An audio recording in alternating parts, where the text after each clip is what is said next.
Aku akan tanya dia, aku dia takkan sharing rugi. knowledge lah. Aku takkan merugikan masa tu. Aku akan tanya Datuk, macam mana Datuk buat, macam mana bisnes Datuk start. Aku akan mesti akan dia tanya, korek-korek. Okay. Tapi yang kelakarnya Datuk Sri Ali Shukri ni, dia always rasa macam ni, dia buat tu tak cukup.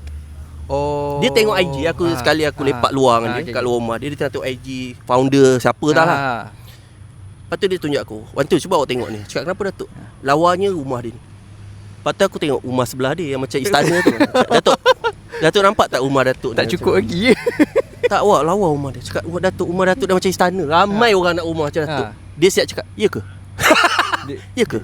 Awak rasa ya ke? Rasa never enough tu lah. Dia takkan pernah rasa puas. Sebab tu dia selalu push. Yes. Dan dia, aku nak bagi tahu kau satu benda penting.